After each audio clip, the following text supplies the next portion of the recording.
প্রচন্ড গোলাগুলি শুরু হয়ে গিয়েছে আকাশের টিমের সাথে শত্রুপক্ষের। আকাশ একাই দুই হাতে আর্মস নিয়ে শত্রুদের শেষ করে দিচ্ছে। সালমান, তুই সবাইকে নিয়ে বাইরে যা, জাস্ট 20 পর্যন্ত গুনে এটা ভেতরে মারবি, তাতে আমি আসি আর না আসি। কিন্তু দোস্ত, যা বলছি তাই কর, যা। সালমান টিমের বাকিদের নিয়ে বাইরে এসে 20 সেকেন্ড পর্যন্ত গুনে গ্রেনেডটি ভিতরে মারে, আর সাথে সাথেই শত্রুর আস্তানা ধ্বংস হয়ে যায় নিমেষেই। দোস্ত, এ কি করলি? আকাশের ভিতরে? সালমান মাটিতে বসে পড়ে ধ্বংস হয়ে যাওয়া আস্তানার দিকে তাকিয়ে মাথা নত করে বন্ধুকে হারিয়ে ফেলে চোখের জল ছেড়ে দেয়। হঠাৎই সালমান ওর কাঁধে কারো হাতের স্পর্শ পায়। সালমান মাথা তুলে তাকিয়ে দেখে আকাশের। সালমান অবাক হয়ে উঠে দাঁড়িয়ে আকাশকে জড়িয়ে ধরে আর বলে, দোস্ত তুই ঠিক আছিস? কিভাবে বেঁচে আসলি? আমার কাছে সবার আগে তোরা, তোদের দোয়া থাকলে আমার কিচ্ছু হতে পারে বল? কখনোই না। যাক, একটা মিশন শেষ হলো, এবার একটু শান্তিতে থাকতে পারবি তোরা। চল বাসে যাই। ভাই, এভাবে আমাদের জন্য জীবনে ঝুঁকি নিবি? আমাদের কাছে তুই সবার আগে। হ্যাঁ দোস্ত। তুই সব সময় আমাদের সেভ রাখোস আর নিজে শত্রুর সামনে এগিয়ে যাস। এরপর আর কিন্তু এসব চলবে না। আরে কি যে বলিস না, তোরাই আমার সব। চল এখন যাওয়া যাক। হ্যাঁ চল। এরপর সবাই সবার বাসায় চলে যায়। আকাশ বাসায় গিয়ে নক করতেই ওর মা দরজা খুলে দেয়। আকাশকে দেখেই বলে, বাবা এসেছিস? ঠিক আছিস তো? হ্যাঁ আমি ঠিক আছি। তোমার দোয়ার সাথে থাকলে আমার কিছু হতে পারে বলো? আকাশ ওর আম্মুকে জড়িয়ে ধরে বলে। ওর আম্মু অভিমানী কণ্ঠে বলে, তোর বাবাও আর্মিতে কাজ করে নিজের জীবন দিয়েছেন, আর তুইও শেষমেশ সেই পথেই গেলি। আহারে আম্মু, এত চিন্তা করো না তো। দেশের জন্য কিছু করতে পারা এটা সৌভাগ্যের ব্যাপার। তুমি শুধু দোয়া করো তাহলেই হবে। মায়ের দোয়া সব সময়ই ছেলের সাথে থাকে। এখন যা, ফ্রেশ হয়ে আয়, আমি খাবার দিচ্ছি। আচ্ছা। এবার পরিচয় দেওয়া যাক। এই হলো আকাশ। আকাশের বাবা আর্মিতে ছিলেন। বাবার আদর্শ ফলো করেই আজ আকাশ দেশের জন্য কাজ করছে। আকাশ একজন স্পেশাল টিমের হেড। এই টিমে 5 জন ওয়ারিয়র্স রয়েছে। তাদের সবাইকে একসাথে 5 স্টার ব্যাটালিয়ন বলা হয়। আর এই ব্যাটালিয়নের হেড হলো আকাশ। ওর নেতৃত্বে এখন পর্যন্ত 10টি মিশন সম্পূর্ণ হয়েছে। সরকার থেকে সবাইকে স্পেশাল মেডেলও দেওয়া হয়েছে। আকাশের পরিবারে মা আর একটা ছোট বোন আছে। ওর বাবা আগেই শহীদ হয়েছেন। আকাশের বোনকে কিছুদিন আগেই একজন ডক্টরের সাথে বিয়ে দেওয়া হয়েছে। আকাশের বয়স এখন 26 বছর। ও দেখতে বেশ হ্যান্ডসাম আর গুড লুকিং ছেলে। ফর্সা মুখ, সিল্কি চুল, সুঠাম দেহ, সব মিলিয়ে পুরো একটা হিরো। আকাশ স্বভাবতই অনেক রাগী আর মিশুক। আকাশ ওর টিমের বাকি 4 জনকে নিজের থেকেও বেশি ভালোবাসে। ওরা সবাইও ওর অনেক অনুগত। আকাশের কোনো কথাই ওরা ফেলে দেয় না। এদের নিয়েই আকাশের দুনিয়া। আকাশের এই ভাগাদড়ি জীবনে কোনো মেয়ের সাথে সম্পর্ক হয়ে ওঠেনি। জীবনের এই পর্যায়ে আসার জন্য কোনো মেয়ের উপর আকাশ দুর্বল হয়নি। আসলে কখনো কাউকে এভাবে ভালোই লাগেনি। কিন্তু আকাশ অনেক মেয়ের ড্রিম বয় ছিল। স্কুল, কলেজ, ভার্সিটি সব জায়গায় খেলাধুলা থেকে শুরু করে সবকিছুতেই আকাশ ছিল বেস্ট। তাই সবার প্রিয় ছিল আকাশ। এরপর যখন 5 স্টার ব্যাটালিয়নে যুক্ত হলো, তখন ওর দায়িত্ব পালন দেখে সবাই ওকে পছন্দ করতে লাগলো। এখন ওর ডিপার্টমেন্টে সবাই ওকে এক নামে চেনে। লাস্ট মিশন শেষ করে আকাশ আর ওর বাকি টিম মেম্বাররা যখন রেস্ট নিচ্ছিল, ঠিক তখনই ওকে ওদের ডিপার্টমেন্টের চিফ রায়হান সাহেব কল করে ডাক দেয়। আকাশ দ্রুত তার কাছে চলে যায়। May I come in sir? Yes yes Akash, আসো বসো। আকাশ বসতে বসতে বলে, স্যার আপনাকে অনেক চিন্তিত মনে হচ্ছে, কোনো বড় সমস্যা স্যার? রায়হান সাহেব তার চেয়ার ছেড়ে উঠে বেশ চিন্তিতভাবে এদিক ওদিক তাকিয়ে আকাশকে বলে, কিভাবে যে বলি বলো, মাত্রই তোমাদের একটা মিশন শেষ হলো এখন। স্যার আপনি নিশ্চিন্তে বলুন। রায়হান সাহেব আকাশের কাছে এসে দ্রুত বলে, আকাশ, আমাদের সেক্টর বেস থেকে একটা গুরুত্বপূর্ণ হার্ড ডিস্ক চুরি হয়ে গেছে, যেটায় হার্ডটেক সিকিউরিটি দেওয়া, যা ব্যান করার জন্য একমাত্র পিন আমি জানি। কিন্তু আমার ভয় হচ্ছে এই হার্ড ডিস্ক যদি শত্রুপক্ষ অ্যাক্সেস করে ফেলে তাহলে আমাদের দেশের অনেক বড় ক্ষতি হবে। কিন্তু স্যার যেহেতু এটাই আপনার নিজস্ব সিকিউরিটি দেওয়া, শত্রুপক্ষ কি পারবে তাকে অ্যাক্সেস করতে, যেখানে আমরা আজ অব্দি পারিনি? আকাশ কিভাবে বলবো বলো, তারা অলরেডি অ্যাক্সেসের জন্য কাজ শুরু করেছে। এটা খুবই বড় মাপের শত্রু আকাশ। এই হার্ড ডিস্কে একটা স্পেশাল জিপিএস আছে, এটাকে ঠিক যখনই অ্যাক্সেস করতে নিবে এটা এই আইপ্যাডে তার লোকেশন পাঠাবে। লাস্ট 7 জায়গায় লোকেশন ট্যাগ করা হয়েছে। এরা এই হার্ড ডিস্কের সম্পর্কে সব জানে, তাই ভিন্ন ভিন্ন 7 জায়গায় তারা এটিকে অ্যাক্সেস করতে চেষ্টা করেছে, কিন্তু সফল হয়নি। তবে সফল হওয়ার চান্স রয়েছে। আকাশ, তোমাকে এই হার্ড ডিস্ক খুঁজে বের করতেই হবে, যেভাবেই হোক বের করতেই হবে। স্যার আপনি চিন্তা করবেন না, মিশন যতই কঠিন হোক আমি তো সলভ করবই ইনশাল্লাহ। আকাশ, এই মিশনটা একদম সিক্রেট, এখন কেউ জানে না। গত রাতে আমাদের সিক্রেট বেসির সব CC camera plus security system hack করে তারা এটি চুরি করেছে। এদের উদ্দেশ্য খুবই ভয়াবহ। আকাশ, এই কথা মিডিয়াতে গেলে আমাদের অনেক ক্ষতি আর বদনাম হবে, তাই আমি তোমাকে ছাড়া আর কাউকে বিশ্বাস করতে পারছি না। এই জন্য এই টাফ মিশনটা তোমাকে হ্যান্ডেল করতে হবে এবং সফল হতে হবে। স্যার আর চিন্তা করবেন না, কারণ মিশন হার্ড ডিস্ক শুরু। যে কোনো প্রকার হেল্প লাগলে তুমি আমাকে বলবে। জি স্যার, আমাকে শুধু এই মিশন রিলেটেড সব ইনফরমেশন দিন, তাহলেই হবে। ওকে, আমি সব তোমার কাছে পাঠিয়ে দিচ্ছি। ওকে স্যার, তাহলে আমি উঠি। Best of lakh. এরপর আকাশ রায়হান সাহেবকে বিদায় দিয়ে বাসায় ফিরে যায়। বাসায় গিয়ে আকাশ খুব চিন্তিত হয়ে পড়ে, কারণ এমন একটি মিশন যার লক্ষ্য হলো একটা হার্ড ডিস্ক খুঁজে বের করা। এই হার্ড ডিস্ক যাদের কাছে আছে তারা নিশ্চয়ই কোনো সাধারণ লোক হবে না, এরা কোনো বড় মাফিয়া বা ডনই হবে। আর সবচেয়ে বড় কথা, এই হার্ড ডিস্ক খুঁজে বের করাও একটা সহজ কাজ না। আকাশ কিভাবে কি করবে তা বুঝতে পারছে না। রাত 12টা। আকাশ এখনো ওর টিম মেম্বারদের নতুন মিশন সম্পর্কে কিছুই বলেনি। আগে আকাশ এই মিশনের পুরো শখটা আঁকতে চায়, তারপর নামবে সিক্রেট মিশনে। সারা রাত ধরে 1000 বার চেষ্টা করে কিন্তু কোনোভাবেই কোনো ক্লু পাচ্ছিল না। কিন্তু হঠাৎই ভোরের দিকে এতবার চেষ্টা করার পর আকাশ সেই অপেক্ষাকৃত ক্লুটা পেয়ে যায় আর দ্রুত ছকটা এঁকে ফেলে। আকাশ কাজ শেষ করে ঘুমিয়ে পড়ে, কারণ আজ ঘুম থেকে উঠেই এমন এক মিশন শুরু হবে যার শেষটা কেউ জানে না। পরের দিন সকাল 10:30। আকাশ ঘুম থেকে উঠে ফ্রেশ হয়ে নাস্তা খেয়ে যায়। ও খুবই টেনশনে আছে। এই মিশনটা খুব রিস্কের, না জানি কি থেকে কি হয়। আকাশ চুপচাপ নাস্তা খাচ্ছে, কোনো কথা বলছে না। আকাশের মায়ের কাছে বিষয়টা ভালো লাগছে না, তাই তিনি আকাশকে জিজ্ঞেস করলেন, আকাশ, কিছু কি হয়েছে? এরকম চিন্তিত হয়ে আছিস কেন? সব ঠিক আছে তো?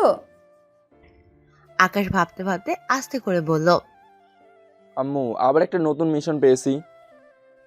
আকাশের আম্মুর মনটা সাথে সাথেই খারাপ হয়ে যায়, তাও নিজেকে সামলে বলেন, এর আগে কত মিশনে তুই সফল হয়েছিস, তাহলে চিন্তা কিসের?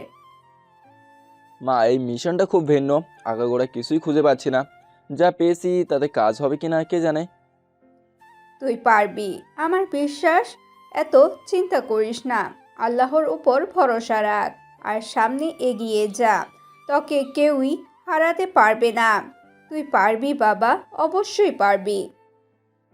আকাশ মাথা তুলে উজ্জ্বল নক্ষত্রের মতো আম্মুর দিকে তাকিয়ে বলে, সত্যি আম্মু পারবো। ইনশাআল্লাহ পারবি।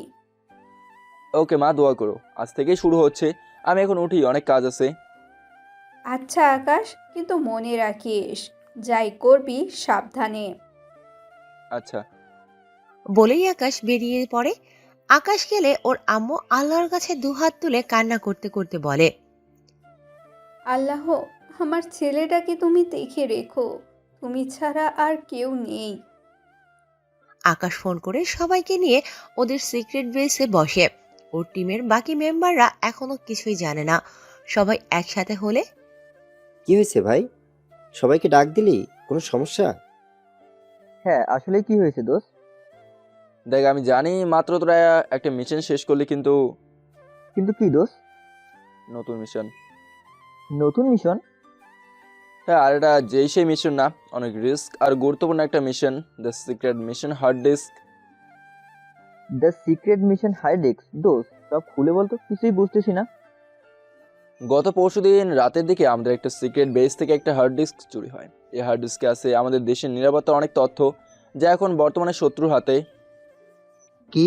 তাহলে তো এতক্ষণে ওরা সব জেনে গিয়েছে। আকাশ আইপ্যাডটা হাতে নিয়ে ওদের সামনে রেখে বলে, না, এখনো পারেনি। পারলে এই আইপ্যাডে মেসেজ আসতো, ওরা পারেনি কারণ আমাদের চিফ রায়হান স্যারের নিজস্ব হাইটেক সিকিউরিটি দেওয়া হার্ড ডিস্কে, যার পিন শুধু তিনি একাই জানেন। তবে এই শত্রুপক্ষ এটাকে যতবার সিকিউরিটি ব্রেক করতে নিবে, এই আইপ্যাডে ততবার তাদের লোকেশন চলে আসবে, কারণ হার্ড ডিস্কে লাগানো আছে স্পেশাল জিপিএস, যা হার্ড ডিস্কে যতবার সক্রিয় করবে আর তার লোকেশন পাঠাবে। তাহলে তো খুব সহজেই এটা বের করা যায়, লোকেশন ট্র্যাক করে হার্ড ডিস্ক বের হয়ে আসবে। না শামীম, এরা অনেক চালাক, এরা এই হার্ড ডিস্ক সম্পর্কে সব জানে। তাই এরা এখন পর্যন্ত 9 জায়গায় এটাকে অ্যাক্সেস করার চেষ্টা করছে, কিন্তু পারেনি। তাহলে এখন আমরা কি করতে পারি? আমাদের কাজ হচ্ছে এই হার্ড ডিস্ককে খুঁজে বের করা, এবং সেটা করতে হবে এটাকে অ্যাক্সেস করার আগে। সবই বুঝলাম, কিন্তু দোস্ত, এটা কি সম্ভব? আমারও মনে হয়েছিল এটা অসম্ভব, কিন্তু সারা রাত কাজ করে আমি একটা প্ল্যান করছি। কি দোস্ত? তাহলে শোন, এই যে 9 জায়গার লোকেশন আমরা পেয়েছি তা ঢাকার ভেতরেই, ঢাকার বাইরে এখনো যাওয়া হয়নি। এই যে 9 জায়গা, এগুলো সব কোলাহল মুক্ত জায়গা। আর সবচেয়ে মজার কথা হলো, এই 9টা জায়গা একটা জায়গা হয়ে যায়, আর তা হলো RK পয়েন্ট। আমার বিশ্বাস এই হার্ড ডিস্ক এখানেই কোথাও আছে। কিন্তু আরেক পয়েন্ট তো খুবই কোলাহলপূর্ণ একটি জায়গা। ইয়েস, এখানেই তো আমার ছকটা মিলেছিল। ওরা কোলাহল থেকে এমন সব জায়গায় যায় যেখানে কেউ থাকে না, আর আমি নিশ্চিত ওরা কোনো বড় গাড়িতে যায়। তাহলে আর কি, চল সবাই মিলে আর একটা পয়েন্ট অ্যাটাক করি। এটাই তো সমস্যা। কি সমস্যা? RK পয়েন্ট একটা বিশাল পাবলিক প্লেস, যেখানে ফায়ারিং করার কোনো ওয়ে নেই। যদি একটা গুলি পাবলিকের গায়ে লাগে, তাহলে আমার এই পেশায় আসাটাই অনর্থক হবে। তাহলে চিন্তার কিছু নেই, যদি আমার ধারণা ঠিক হয়, তাহলে ওরা এরপর কোথায় যেতে পারে আমরা তা চিন্তা করে আমরা ওদের আগে ওখানে গিয়ে থাকবো। জিপিএস অন হওয়া মাত্রই ওদের খুঁজে বের করব। আরেকটা কথা, কি দোস্ত? আমাদের কিছু লোক RK পয়েন্টের মধ্যে ছদ্মবেশে ঢুকিয়ে দিতে হবে, যাতে কোনো প্রকার ক্লু আমাদের হাত থেকে মিস না হয়। বাহ দোস্ত, তুই বেশ, তোর টিমের মেম্বার হয়ে আমরা ধন্য। হয়েছে, তোদের আর পাম দিতে হবে না। খুব সিরিয়াসলি আমাদের এই মিশনটা শেষ করতে হবে। আশা করি আমি যেভাবে ভেবেছি ঠিক সেভাবেই যেন কাজটা হয়। হবে হবে দোস্ত, চিন্তা করিস না। এরপর আকাশ আর ওদের বাকি টিম মেম্বাররা শুটিং প্রোটেস্ট করতে চলে যায়। অন্যদিকে ফোনে, কাজ হয়েছে? না বস, আমরা চেষ্টা করতেছি। শোন, যেভাবেই হোক এটা খুলে আমাকে দিবি, কোটি টাকার খেলা কিন্তু। জি বস, সামান এমন সিকিউরিটি দিচ্ছে, আবার জিপিএস এর খেলাও কোনোভাবেই কাজ হচ্ছে না। হাসান, আমি না শুনতে পছন্দ করি না। যেমনই হোক খুলে নিয়ে আয়, আর যাই করবি সাবধানে। জি বস। নেকরেট কই? মীরা রোড। আচ্ছা। আকাশ সন্ধ্যায় বাসায় ফিরে। এর মাঝে ও আরেক পয়েন্টে ওদের লোক ফিট করে আসে। কেউ হ্যাকার, কেউ চা বিক্রিওয়ালা, কেউ দোকানদার। এভাবে সবার কাছে ব্লুটুথ আছে, সবাই সবার সাথে কানেক্টেড। এরা সবাই বিভিন্ন জায়গায় অবস্থান করে, সবার প্রতি নজর রাখছে। এদের সবাইকে আবার আকাশ কন্ট্রোল করছে। আকাশ বাসায় এসে ফ্রেশ হয়ে হালকা কিছু খেয়ে কাজে বসে পড়ে। আকাশ আরেক পয়েন্টের ম্যাপ নিয়ে বসে। গত 9 জায়গা আরেক পয়েন্ট থেকে বেশ কাছেই ছিল। এই আধা ঘন্টার মতে সময় লাগে প্রতি জায়গা থেকে। আকাশের এখন কাজ হলো এমন আরো কয়েকটা জায়গা বের করা।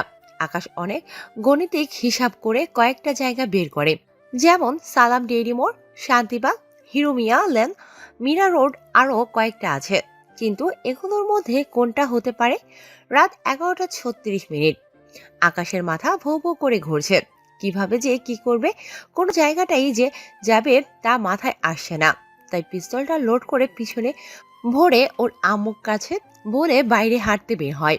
আকাশের এটা পুরনো স্বভাব, মাথায় কিছু না আসলেই বাইরে ঘুরতে বের হয়। তাই আজও তার ব্যতিক্রম হয়নি। আকাশ ওর বাসা থেকে হাঁটতে হাঁটতে অনেকটা সামনে চলে যায়।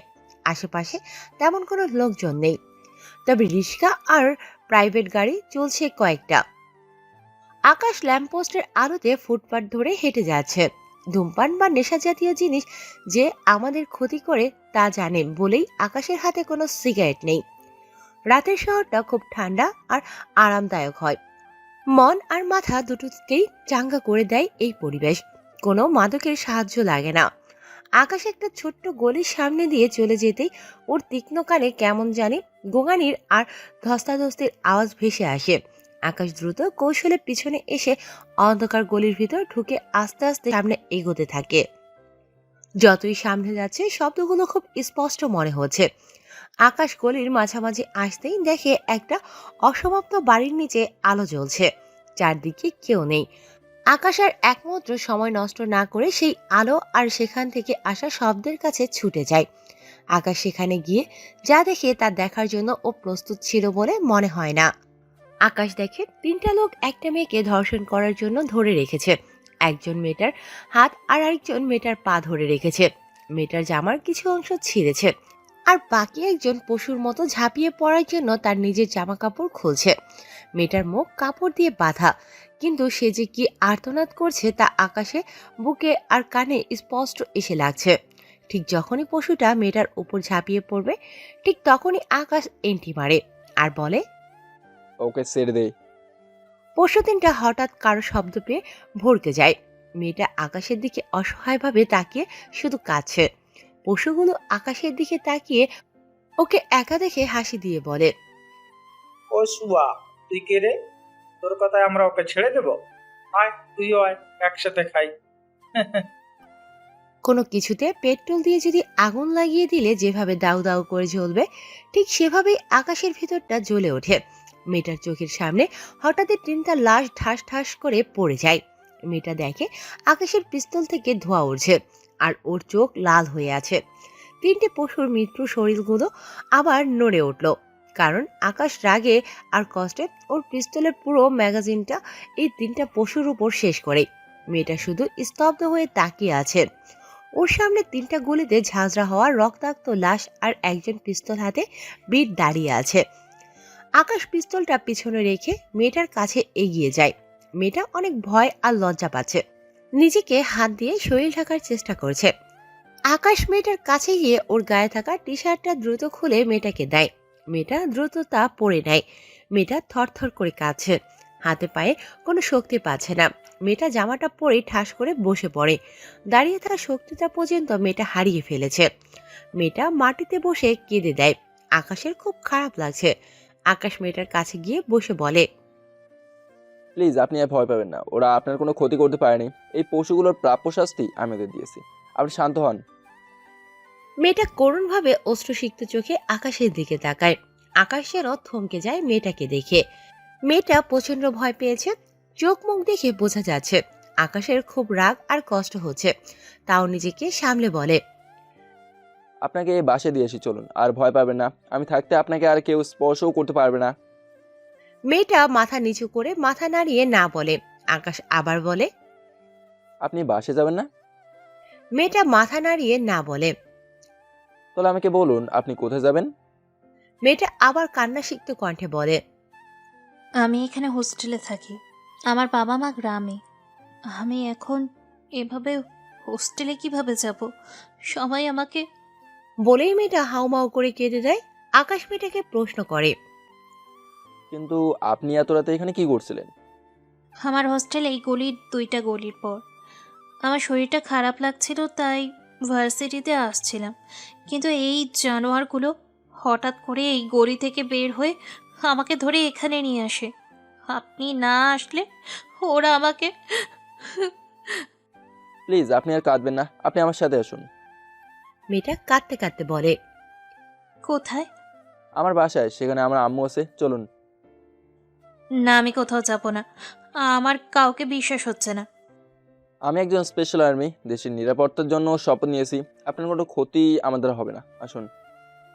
মেয়েটা কি যেন ভেবে অনেক কষ্টে উঠে আকাশের সাথে ওর বাসায় চলে যায়। আকাশ বাসায় বেল দিতেই ওর মা দরজা খুলে দেয়। আকাশের আম্মু মেয়েটাকে দেখে আকাশ থেকে পড়ে আর বলে, ওকে আকাশ, মা আগে ভেতরে তো আসতে দাও, তারপর সব বলছি। ও হ্যাঁ, আয় আয়। মেয়েটাকে নিয়ে গিয়ে ভেতরে সোফায় বসিয়ে দিয়ে এক গ্লাস পানি এনে দেই। মেয়েটা ডক ডক করে পানি খেয়ে ফেলে। আকাশের আম্মু মেয়েটার পাশে বসে আকাশকে জিজ্ঞেস করে, তোর টি শার্ট ওর গায়ে কি হয়েছে বাবা ওর? বলছি।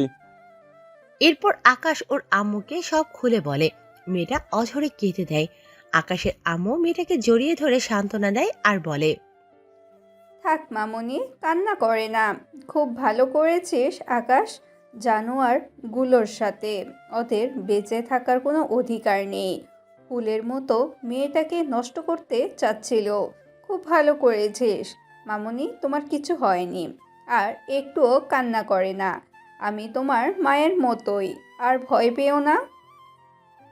মেয়েটা এখনো কান্না করছে। আসলে একটা মেয়ের কাছে এভাবে বিপদে পড়া কোনো স্বাভাবিক বিষয় না। মেয়েটার উপর দিয়ে কি যাচ্ছে তা শুধু ও নিজেই জানে।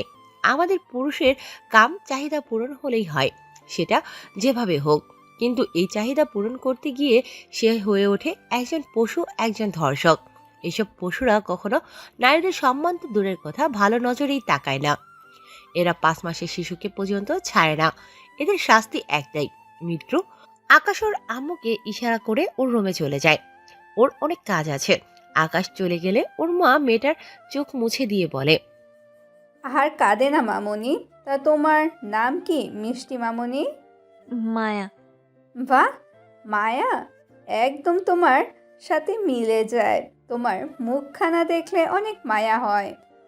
তুমি একদম মায়াবী একটা মামুনি।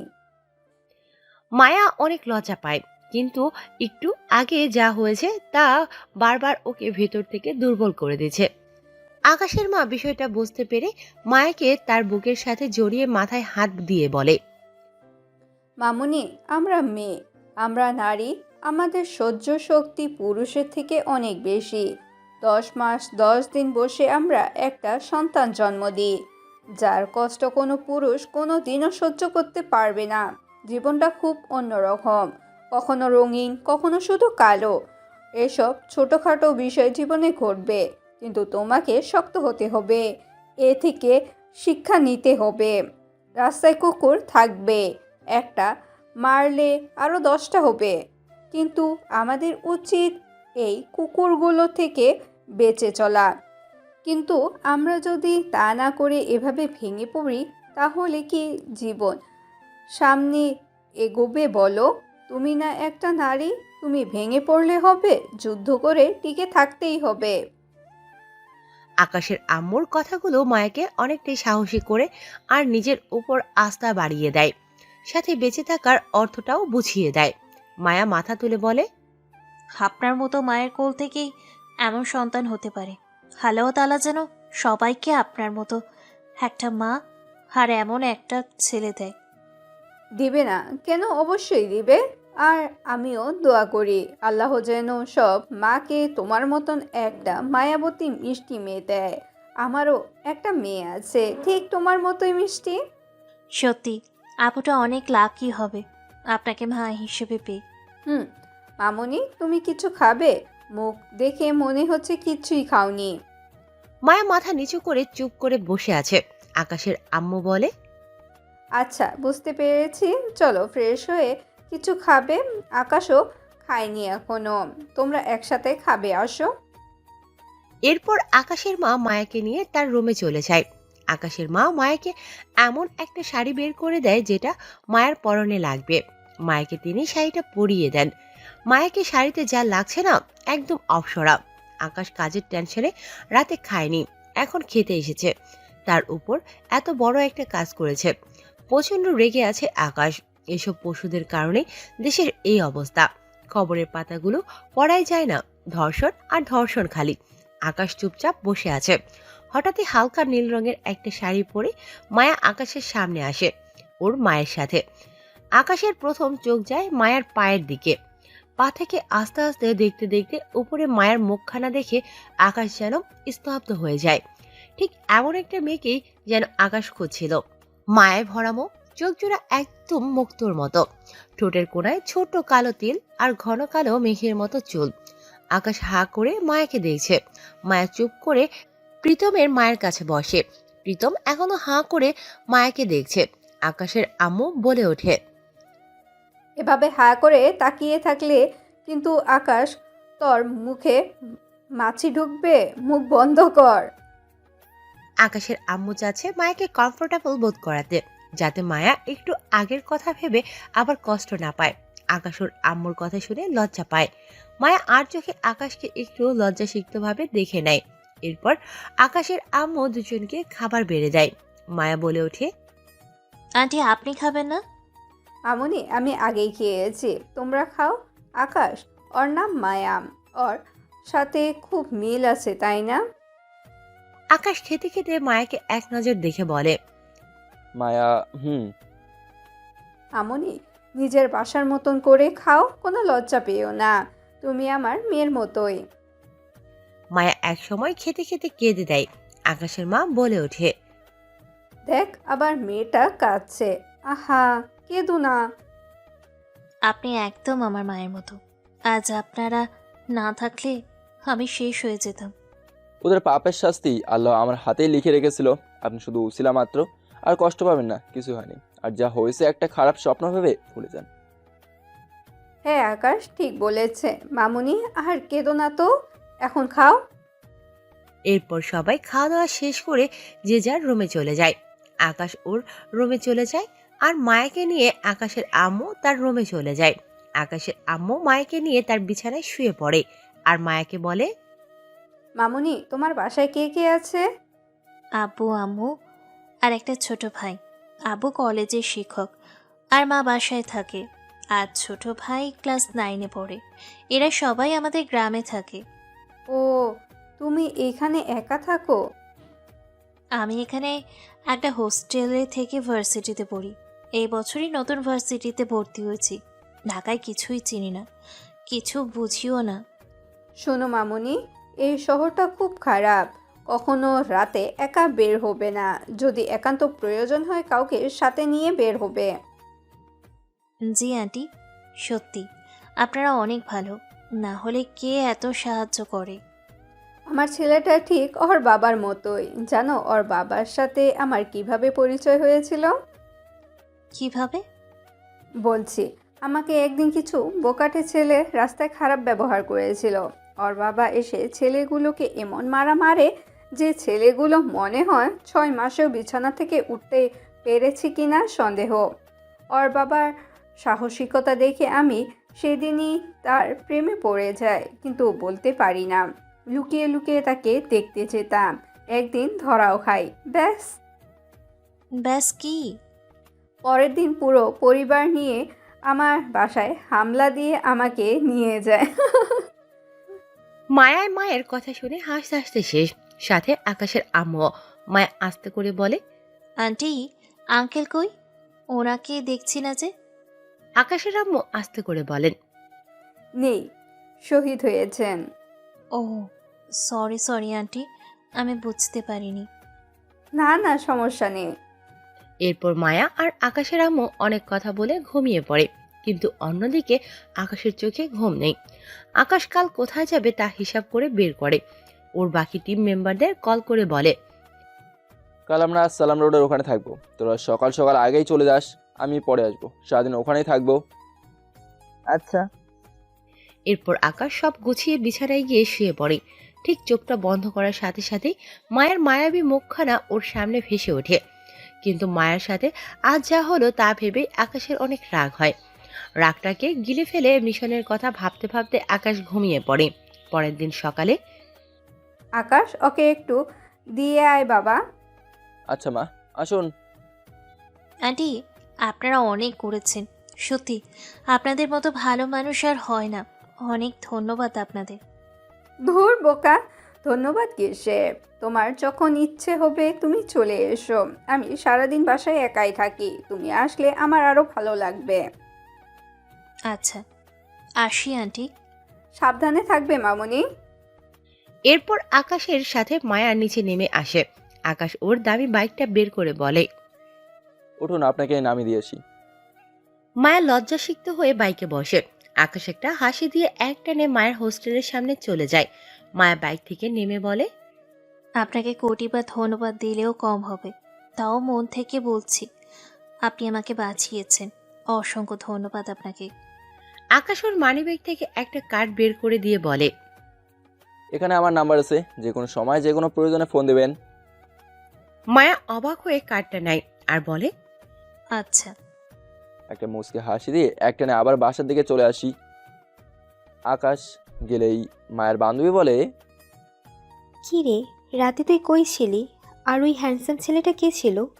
উপরে চল, সব বলছি। আচ্ছা, আর তুই এত সুন্দর শাড়ি পরে আছিস কেন? এরপর হোস্টেলে গিয়ে মায়া লিমাকে সব খুলে বলে। লিমা মায়ের একদম বেস্ট ফ্রেন্ড। লিমা মায়ের কথা শুনে ওর গায়ে যেন কাটা দিয়ে যাচ্ছে। লিমা বলে, দোস্ত, আল্লাহ তোকে বাঁচিয়েছে রে। ঠিক সময় ছেলেটা না গেলে তো তোর অনেক বড় ক্ষতি হয়ে যেত। সত্যি তোর ভাগ্যটা অনেক ভালো। আসলেই দোস্ত, আল্লাহর কাছে কোটি কোটি শুক্রিয়া, তিনি আমাকে বাঁচিয়েছেন। কিন্তু জানিস, সবার ভাগ্যটা না আমার মতো না রে। সবাই তো আর ওনার মতো কাউকে পায় না যে এসে বাঁচাবে। আমি আল্লাহর কাছে শুধু একটাই দোয়া করি, সবাই যেন ওনার মতো একজনকে পায়। অন্যদিকে আকাশ মায়াকে পৌঁছে দিয়ে সোজা বাসায় এসে ফ্রেশ হয়েই বাকিদের ফোন দেয়। তোরা সবাই কোথায়? দোস্ত, আমরা স্পটে পৌঁছে গিয়েছি। এখানে তেমন কেউ নেই। আমরা 4 জন 4 পয়েন্টে আছি। পুরো এলাকা আমাদের আন্ডারে। ওকে, তোরা থাক, আমি আইপ্যাড নিয়ে আসছি। ওকে। আকাশের পর রেডি হয়ে নাস্তা করে মাকে বিদায় দিয়ে বাইক নিয়ে বাইরে বের হয়ে টান দিয়ে কিছু দূর সামনে আসতেই দাঁড়িয়ে যায়। দেখে মায়া দাঁড়িয়ে আছে। আপনি একা দাঁড়িয়েছেন? মায়া ইতস্ত হয়ে বলে, আসলে রিক্সার জন্য দাঁড়িয়ে আছি, একটু লাইব্রেরিতে যেতে হবে, কিছু নোট করব, কিন্তু কোনো রিক্সাই পাচ্ছি না। আসলে আমি দিয়ে আসি। আরে না না, আপনি খুবই ব্যস্ত মানুষ, আমার জন্য আপনার লেট হবে। আপনি যান, আমি রিক্সা পেয়ে যাব। আকাশ মুখটা শক্ত করে একটু গম্ভীর কণ্ঠে বলে। উঠুন বলছি। মায়া ভয় পেয়ে দ্রুত বাইকে উঠে বসে। আকাশ মুচকি হাসি দিয়ে বলে, আমাকে শক্ত করে ধরে বসুন আর বলুন কোথায় যাবেন। মীরা রোডের কাছে, ওইখানে একটা বেশ বড় লাইব্রেরি আছে। আকাশ অবাক হয়ে আস্তে করে বলে, মীরা রোড? জি। আচ্ছা চলুন। আকাশ মায়াকে নিয়ে মীরা রোডের দিকে যায় আর ওর বাকি টিম মেম্বাররাও সবাই সালাম রোডের অপেক্ষা করছে। আকাশ মায়াকে মীরা রোডের কাছে নামিয়ে দেয়। মায়া বাইক থেকে নেমে বলে, আপনি অনেক ভালো, থ্যাঙ্কস আবার হেল্প করার জন্য। সাবধানে বাসে যাবেন, আসি। আচ্ছা। আকাশ বাইক নিয়ে চলে গেলে মায়া লাইব্রেরিতে ঢুকতে ঢুকতে বলে, বেটা এমন কেন, একটু কথাও বলে না ঠিক মতো। কপালটায় কেমন চিন্তার রেখা পড়ে গিয়েছে, একটু হাসি নেই মুখে। ভালোভাবে একটু কথা বললে কি হয়? অন্যদিকে আকাশ বাইক নিয়ে একটু সামনে যেতে হঠাৎ ওর বেগে থাকা আইপ্যাডটা শব্দ করে ভাইব্রেট করতে শুরু করে। আকাশ দ্রুত ব্যাগ থেকে আইপ্যাডটা বের করে দেখে জিপিএস অন হয়েছে আর লোকেশন মীরা রোডের দেখাচ্ছে। আকাশ অবাক হয়ে যায়, কারণ ও ভেবেছিল ওরা সালাম রোডে থাকবে। আকাশ কি করবে এখন? ওর বাকি টিম মেম্বাররা সবাই সালাম রোডে। আকাশ আর কিছু না ভেবে আইপ্যাডের লোকেশন ফলো করে যেতে থাকে একাই। যেতে যেতে একটা বড় অসম্পূর্ণ বিল্ডিংয়ে দেখতে পায়। আকাশ বাইকটা আড়লে পার্ক করে বাইক থেকে নেমে আইপ্যাড নিয়ে বিল্ডিংয়ের কাছে গিয়ে দেখে স্ট্রং সিগন্যাল দিচ্ছে। আকাশ ওর পিস্তলটা লোড করে আস্তে আস্তে আশেপাশে তাকিয়ে এগোতে থাকে। কি আছে সামনে আকাশ কিছুই জানে না। বিল্ডিংটা 15 তলা, 2টা সিঁড়ি। আকাশ ডান পাশে সিঁড়ি দিয়ে আস্তে আস্তে সাবধানে উপরে উঠছে, কিন্তু কাউকেই দেখছে না। আকাশ 5 তলায় ওঠার সাথে সাথে জিপিএস অফ হয়ে গেল। প্রীতম 5 তলা থেকে দেখে একটা বড় সাদা গাড়ি দ্রুত চলে যাচ্ছে। তার মানে ওরা এবারও পারেনি। কিন্তু আকাশের অনেক রাগ হচ্ছে, একটুর জন্য ধরতে পারেনি ও। আকাশ নিচে এসে বাকিদের ফোন দিয়ে বলে, তোরা সবাই চলে যা, মীরা রোডে ছিল ওরা, একটুর জন্য ধরতে পারেনি। কি বলিস? শিট। যাক, সমস্যা নেই, তবে আমার ধারণা ঠিক আছে, ওরা আমার টার্গেট করা জায়গাগুলোতেই যাচ্ছে। ও নেক্সট টাইম আর ভাগতে পারবে না দোস্ত। তোরা বাসে চলে যা। ওকে। আকাশ ফোন রেখে আবার আরেক পয়েন্টের লোকদের ফোন দেয়। হ্যালো, আপনাদের ওখান থেকে কি কোনো বড় সাদা গাড়ি বের হয়েছে বা ঢুকেছে? না স্যার, এখানে কোনো গাড়ি আসেনি বড়। আচ্ছা, বুঝেছি। আপনার চোখ কান খোলা রাখুন। জি স্যার। আকাশ ফোনটা রেখে চুপচাপ দাঁড়িয়ে কিছু ভাবে। তারপর সবকিছু গুছিয়ে বাইকটা নিয়ে আবার লাইব্রেরিতে চলে যায়, যেখানে মায়া আছে। আকাশ বাইক রেখে ভিতরে ঢুকে দেখে মায়াও বের হবে। মায়া আকাশকে দেখে চমকে যায়। আকাশ বাইরে গিয়ে দাঁড়ায়। মায়া দ্রুত চলে আসে। বাইরে এসে আকাশকে বলে, আপনি জাননি? গিয়েছিলাম, কাজ শেষ। আপনার জন্যই আজ অনেক উপকার হয়েছে, তাই ধন্যবাদ দিতে আসলাম। মায়া আকাশের কথা শুনে অবাক হয় বটে, কিন্তু কিছু বুঝতে পারে না। মায়া বলে, আমি আপনার আবার কি উপকার করলাম? আচ্ছা, এখন বলুন, কোথাও যাবেন? ক্লাস আছে? না, হোস্টেলে যাব। আচ্ছা, উঠুন বাইকে। মায়া কি বলবে বুঝতে পারছে না। আকাশের মতো ছেলে যে ওকে এতটা মূল্য দেবে ও স্বপ্নেও ভাবেনি। মায়া মনে মনে অনেক খুশি হয়। মায়া বাইকে উঠে বসলে আকাশ বাইক চালিয়ে যেতে থাকে। অনেকটা সময় পর মায়া বুঝলো ওরা বাসার দিকে যাচ্ছে না। মায়া মনে মনে বলে, এটা তো বাসার রাস্তা না, তাহলে উনি আমাকে নিয়ে কোথায় যাচ্ছে? নিয়ে যাক যেখানে খুশি, ওনার সাথে কোনো ভয় নেই আমার। এই ভেবে মনের অজান্তেই আকাশকে শক্তভাবে পেছন থেকে জড়িয়ে ধরে মায়া। আকাশ মায়ার এভাবে জড়িয়ে ধরাতেই একটু নড়ে চড়ে ওঠে। এভাবে এত মায়ের ওকে আগে কেউ জড়িয়ে ধরেনি। মায়া কিছুক্ষণ পর বুঝতে পারে ও আবেগের বসে লজ্জাজনক কাজ করে ফেলেছে। মায়া ঠাস করে আকাশকে ছেড়ে দেয়। আকাশ বাইক স্লো করে বলে, ধরে বসুন, নলে পড়ে যাবেন। মায়া লজ্জায় শেষ হয়ে যাচ্ছে। লজ্জা নিয়ে এবার খুব সাবধানে আকাশকে ধরে মায়া। এরপর অনেক দূরে গিয়ে আকাশ বাইক থামায়। মায়া তাকিয়ে দেখে একটা জায়গা। এখানে অনেক গাছপালা, অনেক ধরনের ফুলের বাগান আছে। শহরে যে এরকম একটা প্লেস আছে মায়া কল্পনাও করেনি। মায়া আর আকাশ নামে। মায়া বলে ওঠে, জায়গাটা খুব সুন্দর, কিন্তু আমরা এখানে কেন? এটা একটা ক্যাফে, আমার পছন্দের একটা ক্যাফে। আমার ফ্রেন্ডের মাঝে মাঝে আমি এখানে আসি। চলুন ভেতরে যাই। ও জি, চলুন। আকাশ মায়াকে নিয়ে ভেতরে যায়। অনেকগুলো টেবিল, প্রতি টেবিলেই কাপল আছে। সবাই সবার ভালোবাসার সাথে খোলামেলা পরিবেশ আর প্রকৃতির ছোঁয়া সবার মনে ভালোবাসার জায়গায়। মায়া দেখে আকাশ ওকে নিয়ে সবাইকে পাশ করে ভিতরে একটা জায়গায় নিয়ে গেল।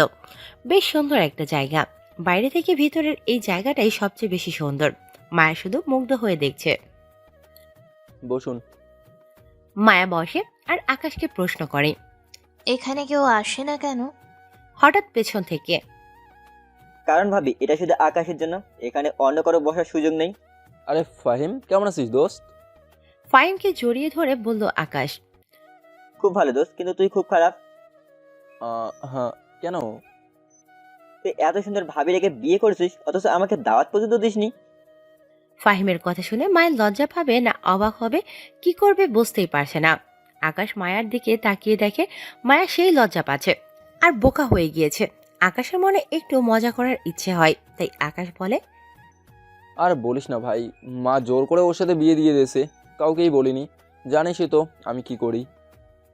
একটু আগে ফাহিমের কথা শুনে যতটুকু অবাক না হয়েছে তার চেয়ে হাজার গুণ অবাক বা শখ হয়েছে মায়া আকাশের কথায়। মায়া আকাশের দিকে অবাক নয়নে তাকিয়ে দেখে আকাশ মুচকি হাসছে। হঠাৎই আকাশ মায়াকে একটা চোখ টিপ দেয়। মায়ার লজ্জার আর কেমন জানি একটা মনে হচ্ছে। ওর গলা শুকিয়ে যাচ্ছে, তাই দ্রুত এক গ্লাস পানি খেয়ে একটু শান্ত হয়। আচ্ছা বুঝছি, এবার বস। তোর পছন্দের খাবার অর্ডার আমি দিয়ে এসেছি, তোকে গেট দিয়ে ঢুকতে দেখে তোর জন্য অর্ডার করে দিয়েছি।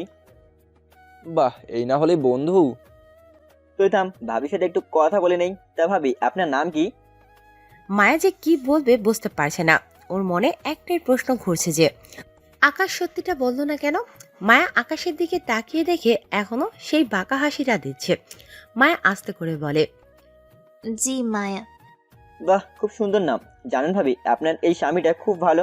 আর যদি আমি আমার পরিবারের মুখে দুমুঠো ভাত তুলে দিতে পারি, তা শুধু এই মানুষটার জন্য। এই যে দেখছেন ক্যাফেটা, এটা সম্পূর্ণ ওর টাকায় বানিয়েছি। এই গাছপালা, ফুলের বাগান সব ওরই বুদ্ধি, ওরই সব কিনে দেওয়া। আজ ও না থাকলে আমাকে আমার বাবা মাকে নিয়ে পথে বসতে হতো। মায়ের রীতিমতো আজ অবাকের উপর অবাকই হচ্ছে। একটা মানুষ যে এতটা ভালো হতে পারে মায়ের জানা ছিল না।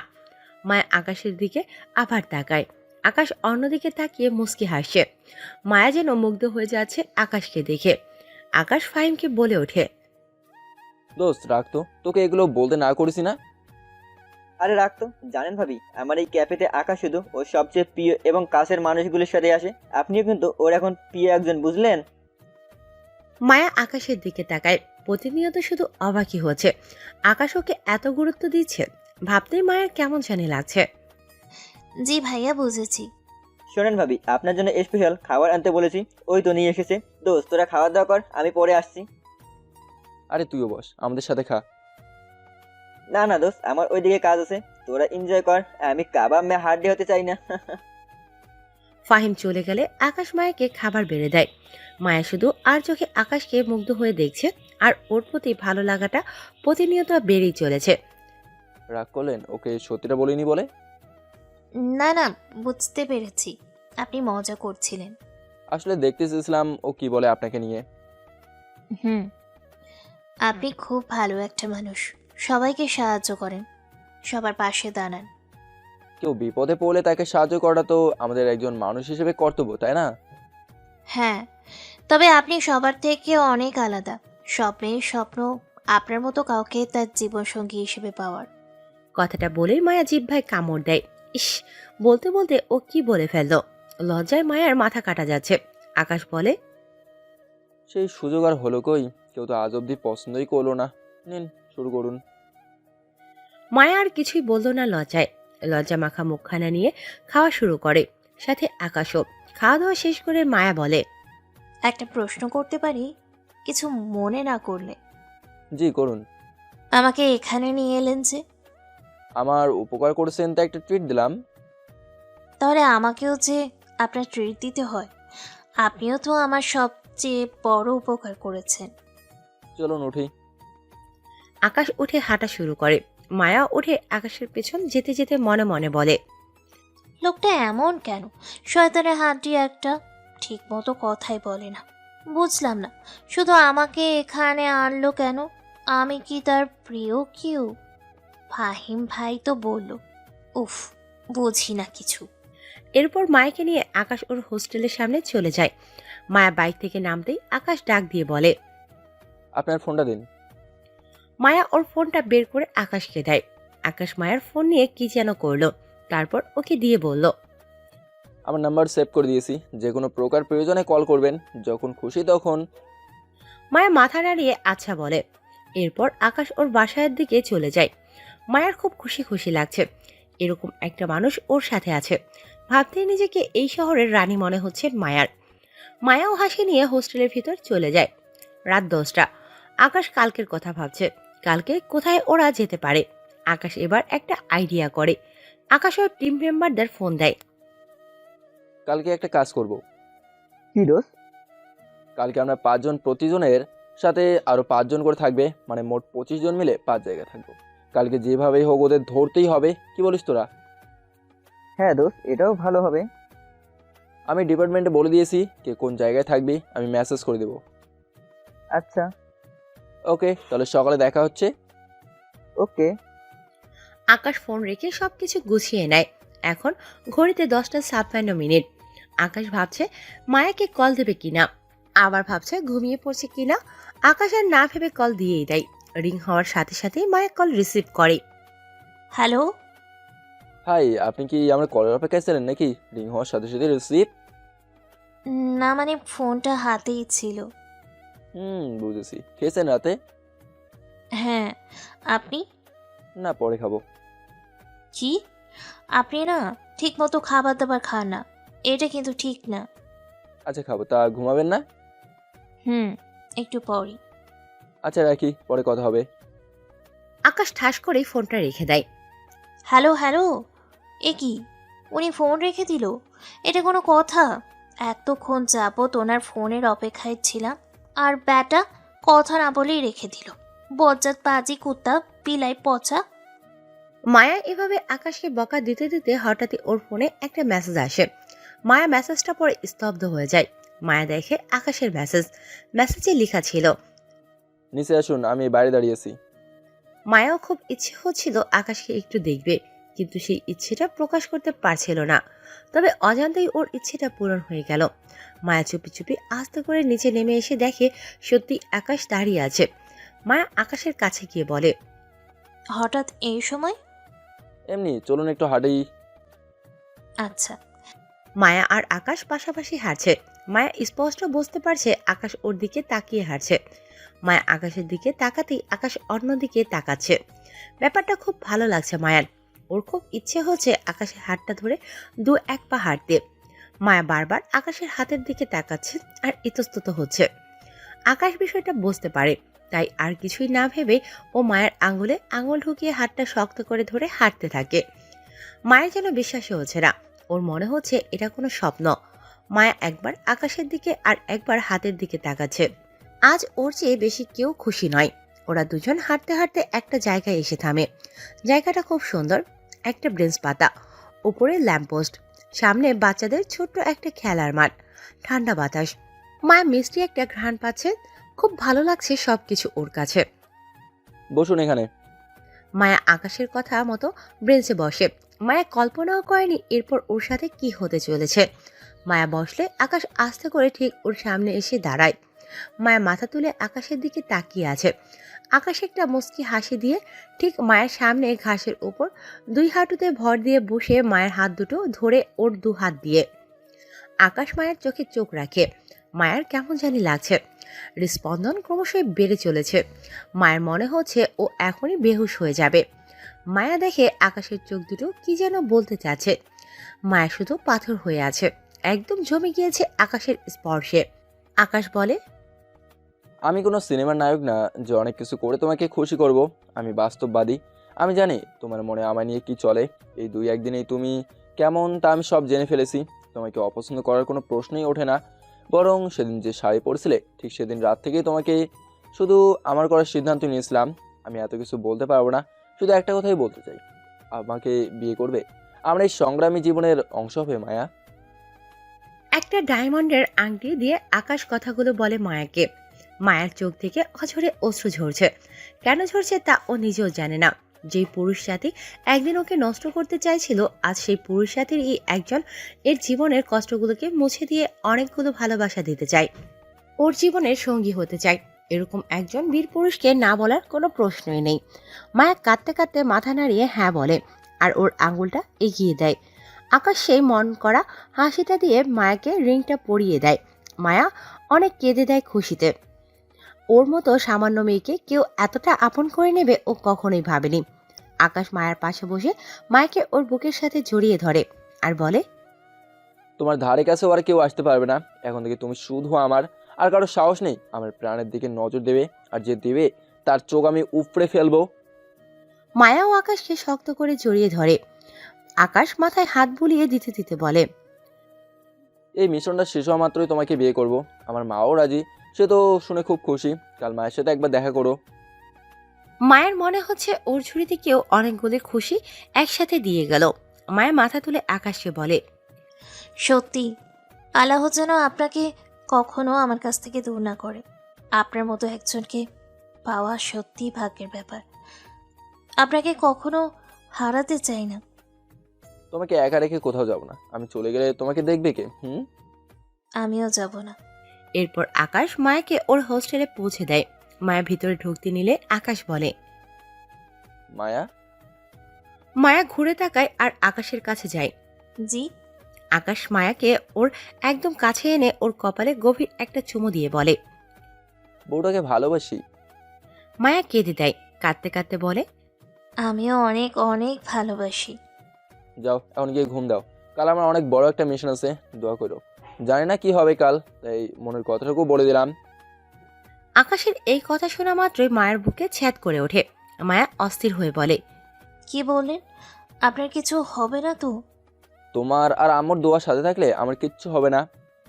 মায়া আকাশকে শক্ত করে জড়িয়ে ধরে বলে, আপনার কিছু হবে না, কিচ্ছু না। যাও, আল্লাহ চাইলে সামনে দেখা হবে। মায়া কান্নাই করছে শুধু, আকাশকে যেতেই দিতে চাচ্ছে না। কেন জানি মায়ের মনে হচ্ছে আর আকাশের সাথে ওর দেখা হবে না। আকাশ মায়াকে অনেক বুঝিয়ে উপরে পাঠিয়ে দেয়। আকাশ জানে কালকের মিশনটা অনেক ঝুঁকিপূর্ণ, কারণ কাল কোনোভাবে বাঁচার সুযোগ নেই শত্রুপক্ষের। আকাশ বাসায় ফিরে রায়হান সাহেবকে সবটা জানায়, সাথে আরও কিছু লোক নেয়। পরদিন সকাল 5টা, ফজর নামাজটা পড়ে আকাশ সব কিছু নিয়ে রেডি হয়। আকাশের মা বাইরের সোফায় বসে চিন্তা করছে ছেলের জন্য। আজ তারও কেন জানি অনেক চিন্তা হচ্ছে। আকাশ রেডি হয়ে মায়ের কাছ থেকে বিদায় নিয়ে ওদের বেসে চলে যায়। সেখানে সবাই বসে আছে। বেসে আজ আমাদের অনেক বড় একটা মিশন, শুধু একটা না, দুটো। মানে? আমরা প্রথমে হার্ড ডিস্কটা রেস্কিউ করব, তারপর যার কাছে হার্ড ডিস্ক ছিল তাকে ধরে যেভাবেই হোক ওর বসের আস্তানার ঠিকানা জেনে নিয়ে যেখানে গিয়ে অ্যাটাক করে সবগুলোকে শেষ করে দেব। সবাই এখান থেকে স্পেশাল ব্লুটুথ আর জিপিএস নিয়ে নিন। আমাদের চিপ এবং তার টিম আমাদের লোকেশন খেয়াল রাখবে, যাতে আমাদের প্রয়োজনে আরও লোক পাঠাতে পারে। আপনারা সবাই একটা বিষয় খেয়াল রাখবেন, যে মেইন তাকে মারবেন না, তার ঠিক পা বরাবর গুলি করবেন। আর আমি তো আছি, সবাই আর্মস লোড করে নিন। আর চরম একটা মিশন হবে। গুড লাক সবাইকে। Yes sir. কোলাহল বাড়ার আগেই সবাই 5 জায়গায় চলে যায়। প্রতি 5 জায়গায় 5 জন করে বিভিন্ন পয়েন্টে লুকিয়ে পড়ে। আকাশ আইপ্যাড নিয়ে বসে আছে, বাকিরা এদিক ওদিক খেয়াল রাখছে। হঠাৎই আকাশের ফোনটা বেজে ওঠে। আকাশ দেখে মায়া কল করেছে। ও কল রিসিভ করে। হ্যালো, আপনি কোথায়? ঠিক আছেন তো? আমি আম্মুর কাছে আছি। ঠিক আছে, চিন্তা করো না। আম্মুকেও চিন্তা করতে না করো। ভালো করেছো, আম্মুর কাছে এসেছো। আম্মুর খেয়াল রাখো আর দোয়া করো। এখন রাখি। Hello hello. কি রে, কি বললো? বলো চিন্তা করতে না, সব ঠিক আছে। মা, আপনি চিন্তা করবেন না, আল্লাহ ভরসা। কিন্তু চিন্তা তো এসে পড়ে। একটাই মাত্র ছেলে, আল্লাহ তুমি রক্ষা করো।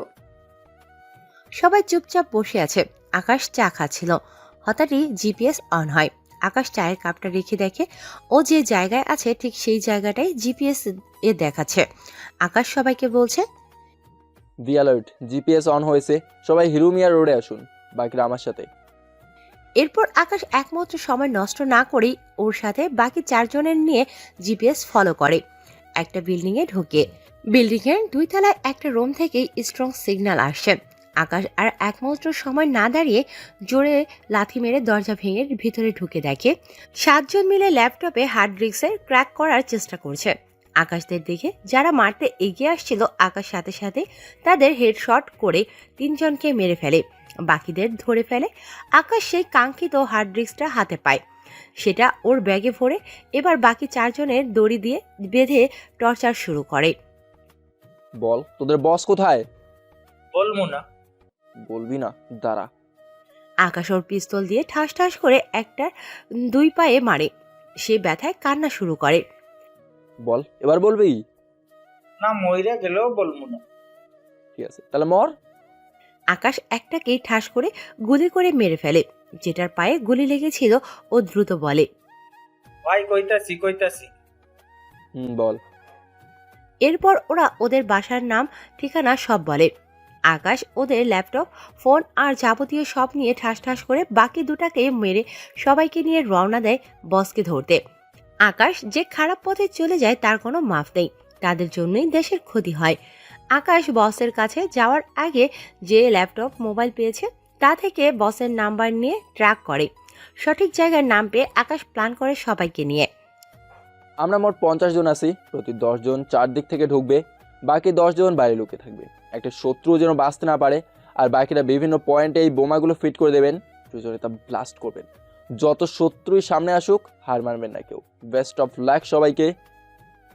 Yes sir. সালমান, শামিম, রবিন আর নীরব, তোরা সবাইকে লিড দিবি। ওকে দোস্ত। তাহলে চলুন সবাই। আকাশ বাকিদের নিয়ে রওনা হয় বসের আস্তানায়। অন্যদিকে বস, কেউ তো ফোন ধরতেছে না, খালি কেটে দেয় সবাই। মানে কি? কি কস? ওরা ফোন কাটাবে কে? কি হয়েছে ওগো? তুই লোক পাঠাইছস? জি বস। হঠাৎই খবরের ফোন বেজে ওঠে। হ্যালো ভাই, এখানে তো আমাদের সব লোকরে মাইরা ফেলছে। কি? তুই তাড়াতাড়ি চলে আয়। চুপ। কি রে, কি হয়েছে? কথা বলছিস না কেন? বস, আমগো লোকগুলোকে মাইরা হার্ড ডিস্ক নিয়ে গেছে। এখন কি? হঠাৎ বসের রুমে একজন দৌড়ে এসে বলে, বস, আমগো তো চারদিক থেকে অনেক আর্মি ঘিরা ফেলাইছে। গোলাগুলি শুরু হয়ে গেছে। শালারা সব মরবো আজকে। ওরা কোথায় আইছে জানে না, সবগুলোরে মার, একটাও যেন না বাঁচে। তোরাও যা, হা হা হা। আমার কাছে কেউ আইতে পারবি না, আমার গ্যাং এত ছোট না, তোগো মতো 100টারে মারার ক্ষমতা আমার আছে। আকাশ পুরো ব্যাটালিয়ন নিয়ে অ্যাটাক করে, সামনে আগাচ্ছে আর ঠাস ঠাস করে এক একটা পড়ে যাচ্ছে গুলি খেয়ে। প্রচুর গোলাগুলি হচ্ছে, একের পর এক শত্রু আসছে। হঠাৎই খবর পায় আকাশ ওর কয়েকজন লোক গুলি খেয়েছে। আকাশ যেমন ভেবে চেয়েছিল ঠিক তেমনটাই হচ্ছে না, পরিস্থিতি খুব খারাপ হচ্ছে ধীরে ধীরে। আকাশ আর না পেরে পরপর দুটো গ্রেনেড মারে, বাকিরাও সামনে গোলাগুলি করছে অন্যদিকে। মায়া, মনটা কেমন জানি করছে, অস্থির লাগছে খুব। প্রীতম ঠিক আছে তো? ওরে ফোন দাও, ও ঠিক আছে তো? মা, আপনি শান্ত হন, আল্লাহ ভরসা। আচ্ছা, আমি ফোন দিচ্ছি। মায়া কয়েকবার আকাশকে ফোন দিলেও আকাশ ফোন ধরছে না। মায়ারও খুব টেনশন হচ্ছে, হাত পা কেমন লেগে আসে, গলা শুকিয়ে যাচ্ছে চিন্তায়। আকাশের আম্মু কেমন জানি করছে, মায়া কোনোভাবেই তাকে শান্ত করতে পারছে না। এদিকে আকাশের বাকি টিম মেম্বাররা শত্রুদের ওপর জান প্রাণ দিয়ে ঝাঁপিয়ে পড়েছে। আকাশের কাছে আরো আর্মি পাঠানো হয়েছে। আকাশ গুলি করতে করতে হঠাৎ ওর ম্যাগাজিন শেষ হয়ে যায়, আর সাথে সাথে পেছন থেকে 3টা গুলি এসে আকাশের গায়ে লাগে, আর আকাশ ঠাস করে নিচে পড়ে যায়। আকাশ, দোস্ত, স্যার। আকাশ নিথর হয়ে পড়ে আছে। অন্যদিকে আকাশের মা আর মায়া বাসায় বসে খুব চিন্তা করছিল। অনেকটা সময় হয়েছে আকাশের কোনো খবর নেই। আকাশের মা তো সেই কবে থেকেই অস্থির হয়ে আছে, এদিক ওদিক করছে। হঠাৎই আকাশের আম্মুর ফোনটা বেজে ওঠে। হ্যালো আন্টি, আমি সালমান। সালমান, বাবা তুমি কাঁদছো কেন? আমার আকাশ ঠিক আছে তো? আন্টি, আপনি দ্রুত হাসপাতালে চলে আসুন, আমরা গাড়ি পাঠাচ্ছি, তাড়াতাড়ি। আকাশের আম্মু স্তব্ধ হয়ে যায়, তার দুনিয়া যেন মুহূর্তেই অন্ধকার হয়ে যায়। মুখের ভাষা হারিয়ে ফেলে। একটা মাত্র ছেলে, তাহলে সেও কি বাবার মতো? আকাশ, আমু, কি হয়েছে আমু? আমার আকাশ হাসপাতালে? কি? এরপর আকাশের আম্মু আর মায়া দ্রুত হাসপাতালে চলে আসে। দুজনেই কাঁদতে কাঁদতে অবস্থা খারাপ। তারা দেখে অনেক আর্মি একসাথে দাঁড়িয়ে আছে। আকাশের আম্মু কাঁদতে কাঁদতে দৌড়ে গিয়ে বলে, আমার আকাশ কোথায়? আমার আকাশ। সাথে মায়াও বলছে, উনি কোথায়? ওনার কি হয়েছে? আপনারা বলছেন না কেন? সালমান শামীম এসে মায়া আর আকাশের মাকে শান্ত করার চেষ্টা করে। আমার আকাশের কি হয়েছে আমি জানতে চাই, আমাকে দয়া করে কেউ বলো। আন্টি, ওর গায়ে 3টা গুলি লেগেছে, খুব খারাপ অবস্থা ওর, আমরা পারিনি ওকে বাঁচাতে। কি? উনি আর বেঁচে নেই? বেঁচে আছে, তবে খুবই খারাপ অবস্থা। ডাক্তার আপ্রাণ চেষ্টা করছে। মায়া আর আকাশের আম্মু হাউমাউ করে কান্না করছে। সাথে আকাশের বন্ধুরা আর সাথীরাও নীরবে চোখের জল ফেলছে। রায়হান সাহেবও তাদের মাঝে একজন। বাইরের দেশ থেকে বড় ডাক্তার আনানো হয়েছে। দীর্ঘ 4 ঘন্টা কেটে যায়। ডাক্তার ওটি থেকে বের হয়ে আসে। মায়া আর আকাশের আম্মু ডক্টরের কাছে দৌড়ে যায়। ডাক্তার, আমার ছেলেটা কেমন আছে? ও সুস্থ আছে তো? বলুন না ডাক্তার, বলুন। দেখুন, আমরা আমাদের কাজ করেছি, এখন বাকিটা মহান আল্লাহর হাতে। তার যদি সময় মতো জ্ঞান আসে তাহলে হয়তো বেঁচে যাবে, তবে রোগীর অবস্থা বেশি ভালো না। 3টা গুলি খেয়ে উনি যে এখনো শ্বাস নিচ্ছে তাই অনেক। আপনারা সবাই আল্লাহকে ডাকুন। ডাক্তারের কথা শুনে আকাশের মা আরো ভেঙে পড়ে, আরো কান্না শুরু করে। ডাক্তার, আমি একটু ওনার কাছে যেতে পারি? শুধু একটু দেখব প্লিজ। দেখুন, এখন তো যাওয়া সম্ভব না, ওনাকে কেবিনে শেভ করলে তারপর যেতে পারবেন, অপেক্ষা করুন। এরপর অনেকটা সময় পার হয়ে যায়। আকাশকে কেবিনে শিফট করলে মায়া আকাশের কাছে যায়। মায়া দেখে আকাশের নিথর নীল বর্ণের ফ্যাকাশে মুখটা একদম নিষ্প্রাণ হয়ে আছে। মায়ের ভিতর থেকে ফুপিয়ে ফুপিয়ে কান্না আসে। মায়ের চোখের জল ছেড়ে দেয়। মায়া আকাশের কাছে বসে ওর হাতটা ধরে কাঁদতে কাঁদতে বলে, আপনি উঠুন না, আর কত ঘুমাবেন? আমাকে বিয়ে করবেন না? আপনি না বললেন আমাকে একা রেখে কোথাও যাবেন না? তাহলে কেন আজ একা করে চলে যাচ্ছেন? আমাকেও নিয়ে যান সাথে। কিভাবে আপনাকে ছাড়া থাকবো? আমার কথা না হয় বাদ, নিজের মায়ের কথা ভাবুন, তাকেও নিঃস্ব করে দিয়ে যাবেন। কি নিয়ে সে বেঁচে থাকবে বলুন? ফিরে আসুন, প্লিজ ফিরে আসুন, ফিরে আসুন না। মায়া অঝরে কাঁদতে থাকে। হঠাৎই মায়া ফিল হয় আকাশের আঙুলগুলো নড়াচড়া করছে। মায়া মাথা তুলে তাকিয়ে দেখে আকাশ চোখ খুলেছে। চোখের ইশারায় বলছে আমি ঠিক আছি। মায়া কাঁদতে কাঁদতে আকাশকে জড়িয়ে ধরে। বাইরে বাকিরাও ভেতরে চলে আসে। ডাক্তার চেক আপ করে বলে উনি এখন ঠিক আছে, আর কোনো চিন্তা নেই। আকাশের এক পাশে ওর আম্মু, আর মায়া জড়িয়ে ধরে শুধু কান্না করছে। আকাশের চোখের কোণা থেকেও পানি পড়ছে। ওয়েল ডান মাই বয়, তুমি আসলে রিয়েল ওয়ারি। তাড়াতাড়ি সুস্থ হয়ে আবার আমাদের মাঝে ফিরে আসো। আর হ্যাঁ, তোমার এই মিশনটাও সাকসেসফুল হয়েছে। শয়তানগুলো সব ধরা পড়েছে। তাই তোমাকে আমি 4 মাসের ছুটি দিচ্ছি। সুস্থ হও আর এবার বিয়েটা করে ফেলো। মেয়েটা তোমাকে পাগলের মতো ভালোবাসে। আকাশ ইশারায় আচ্ছা বলে আর অনেক খুশি হয়। এরপর আকাশকে বাসায় নিয়ে যাওয়া হয়। মায়া আকাশকে সেবা করে, যার জন্য আকাশ খুব তাড়াতাড়ি সুস্থ হয়ে যায়। তারপর মায়ের সাথে আকাশের বিয়ে ঠিক হয়। আজ আকাশ আর মায়ার বিয়ে। তো নানা ধরনের নিয়ম শেষ করে ওদের বিয়েটা সম্পূর্ণ হয়। আকাশ এখন বাসর ঘরে দাঁড়িয়ে আছে। ওর বন্ধুরা ওকে ধাক্কা দিয়ে ঘরে পাঠিয়ে দিয়ে বাহির থেকে দরজা লক করে দেয়। আকাশ ধীরে ধীরে বিছানায় গিয়ে বসে। আকাশ আস্তে আস্তে মায়ের ঘোমটাটা উঠায়। মায়ের লজ্জায় নিচের দিকে তাকিয়ে আছে। সারা মুখে ময়দা মেখে আসো, যাও ফ্রেশ হয়ে আসো। তোমাকে এই ময়দা মাখা মুখে দেখে আবার সুন্দরী বলতে পারবো না। মায়া এটা শোনার পর তার লজ্জা মাখা মুখটা রাগে রক্তিম লাল হতে থাকে। কি? আমি ময়দা সুন্দরী? আমি ময়দা মাখি এর আগে মনে হয় দেখেননি? দেখেছি, কিন্তু তখন তোমাকে পেতনির মতো লাগতো। এখন এসব মেয়েকে শেওড়া গাছের শাকচুন্নির মতো লাগছে। এবার কিন্তু বেশি বেশি হয়ে যাচ্ছে। কি বেশি হয়ে যাচ্ছে গো আমার পেতনি বউ? ওই, আবার পেতনি বললেন? তাহলে এই পেতনিকে বিয়ে করেছেন কেন? কি করছো? কলার ছাড়ো। বলে জোর করে কলার ছাড়িয়ে নেয়। আচ্ছা বাদ দাও, যাও ফ্রেশ হয়ে আসো। মায়া আর কিছু না বলে কাপড় নিয়ে ওয়াশরুমে চলে যায়। আকাশ তার পোশাক চেঞ্জ করে শুয়ে পড়ে। কিছুক্ষণ পর মায়া কালো একটা শাড়ি পরে বাহিরে আসে।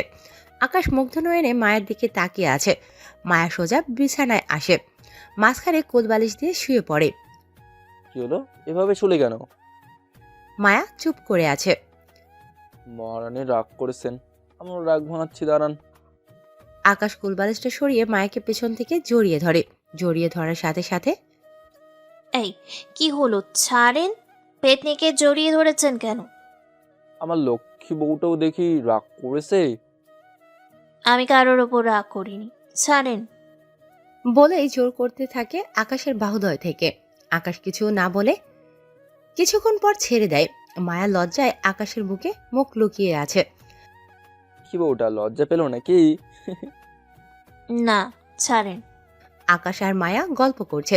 মায়া এখনো আকাশের বুকে মাথা রেখে আছে। আচ্ছা শুনেন না, বলো না গো বউ। আমার না একটা আপনার মতো পিচ্ছি দুষ্টু ছেলে চাই। তো না, আমার তো তোমার মতো একটা মিষ্টি মেয়ে চাই। না, ছেলে। না, মেয়ে। এই বলে তারা তাদের দুষ্টু মিষ্টি ঝগড়া করতে থাকে। কয়েক বছর পর সাইদ, কই তুমি? নাস্তা করবে না? এই ছেলেটা না একেবারে শয়তানের হাঁটি হয়েছে। আমার একটা কথা শোনে না। উফ, চলো তোমাকে খাইয়ে দেই। কি হলো দাদু ভাই, এমন করে দৌড়ে আসছো কেন? দৌড়ে আসবে আর কেন? খেতে বলছি তা খাবে না, সারা ঘর দৌড়ে বেড়াবে। আমার কথা শোনেই না। দাদু ভাই এমন করে না, খেয়ে নাও, তারপর তোমাকে একটা গল্প বলবো। তারপর মায়া সাইদকে খাইয়ে দেয়। কিছুক্ষণ পর আকাশ মায়াকে ডাক দেয়। মায়া রুমে গিয়ে দেখে সঙ্গের মতো দাঁড়িয়ে আছে। কি ব্যাপার, এভাবে সঙ্গের মতো দাঁড়িয়ে আছেন কেন? আপনার দেরি হচ্ছে। দেরি হলে হোক, তুমি এদিকে আসো। মায়ের কাছে গেলে আকাশ মায়াকে তার বাহুদয়ে আবদ্ধ করে নেয়। কি করছেন? ছাড়েন, আপনার দেরি হয়ে যাচ্ছে। আমার পাওনা কই? পাওনা দাও, তারপর যাব। দিতে পারবো না। তা বললে তো হবে না, বলেই 4 ঠোঁট এক করে দিলাম। কিছুক্ষণ পর উফ, রাক্ষস একটা। শুধু তোমার। এবার অফিসে যান। আল্লাহ হাফেজ। সাবধানে যাইয়েন। আল্লাহ হাফেজ। এভাবেই চলছে আকাশ আর মায়ার খুনসুটিময় সংসার। মায়া খুব খুশি আকাশের মতো স্বামী পেয়ে।